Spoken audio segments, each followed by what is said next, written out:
शिक्षण हे व्यावसायिक असायला पाहिजे याचा भाग दुसरा.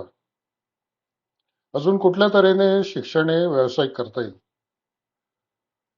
तर आपण असं बघतो की आज जे ग्रामीण भाग आहे तिथे मुलांना एक स्टँडर्ड शिक्षण दिलं जातं. सगळ्या भाषा असतात, 3 भाषा असतात, नंतर गणित असतं, सायन्स, जॉग्रफी, सिव्हिक्स, मॅथ्स वगैरे असं सगळं एक स्टँडर्ड लेआउट आहे.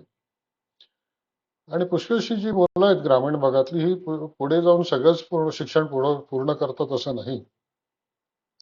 त्यांच्यावरती पुष्कळ प्रेशर असतं, शेतीमध्ये काम करायचं वगैरे. आणि मग लवकरच ते 10वी झाली, 12वी झाली की ते ड्रॉपआउट होतात. त्यामुळे हे जे 10वी आणि 12वी पर्यंत आपलं शिक्षण जे आहे त्याच्यामध्ये आपण व्यावसायिक म्हणजे व्होकेशनल कसं करता येईल याचा पण शासनाने विचार करायला पाहिजे.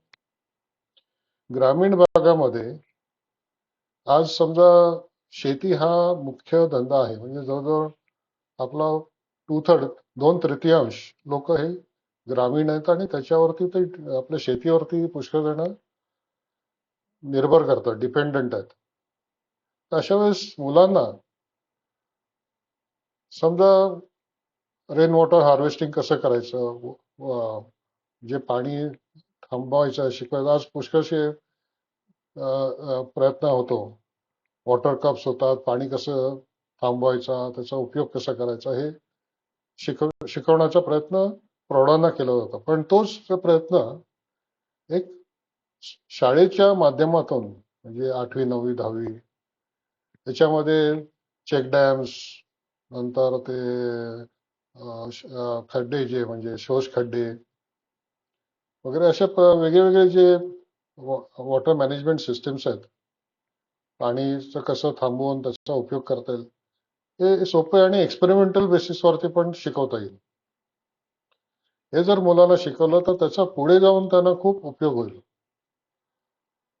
तसंच शेतीविषयी थोडी माहिती अशा तऱ्हेने जर शासनाने जे शिक्षण आहे शेतीविषयक, रेन वॉटरचं हार्वेस्टिंग कसं करायचं असं जर शिकवलं मुलांना, 8वीत असू दे, 9वीत असू दे किंवा त्याच्या 5वी नंतर शिकवलं तर ते पुढे जाऊन मुलांना ते व्यावसायिक दृष्टीने म्हणजे त्यांच्या जे लोकल हे आहेत.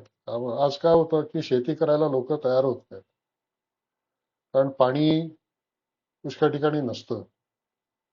आणि मग जो पावसाळा येतो त्यामध्ये कधी बरोबर पडतो, नाही पडतो. पण त्याला व्यवस्थित जर त्यांनी हे केलं आणि पुढे ते शेती केली त्यांनी आणि त्याच्यामध्ये त्यांना चांगलं उत्पन्न मिळायला लागलं तर पुष्कळशी मुलं आज मुंबई, पुण्यात किंवा शहरात जाण्याचा जो प्रयत्न करतात तो होत नाही. बेसिकली त्यांना नोकरी धंदा पाहिजे असतो, चांगली नोकरी पाहिजे असते किंवा चांगला धंदा पाहिजे असतो ज्याच्यातून चांगलं उत्पन्न होईल आणि स्टेडी इन्कम होईल. तर हे जर करायचं असेल तर शासनाने रेन वॉटर हार्वेस्टिंग कसं करायचं, ॲग्रिकल्चर चांगल्या प्रकारे कसं करायचं, ॲग्रिकल्चरमध्ये ऑर्गॅनिकचा काय फायदा आहे, त्याच्यामध्ये किती बेनिफिट मिळू शकतो, या सगळ्या गोष्टी शासनाने एज्युकेशनमध्ये द्यायला पाहिजे. कधी कधी जॉग्रफी सारखा विषय असतो त्याचा काही उपयोग होत नाही. शासनाने हा विचार करायला पाहिजे की आपलं जे करिक्युलम आहे त्यात जे ग्रामीण भाग आहेत आणि ग्रामीण लोक आहेत त्यांना कशा तऱ्हेने व्यावसायिक दृष्ट्या सक्षम करता येईल, त्यांना कशी माहिती अगदी लवकरच देता येईल, ज्यामुळे ते जेव्हा शेती वगैरे करतील त्यावेळेस त्याचा खूप उपयोग होईल. आज हे शिक्षण ग्रॅज्युएशन लेवलला दिलं जातं पुष्कळ वेळा, तेव्हा ते थोडंसं पार्ट एक सुरुवातीपासूनच देण्याची गरज आहे. आपल्याला हा व्हिडिओ कसा वाटला, आवडला तर लाईक आणि शेअर करा. धन्यवाद.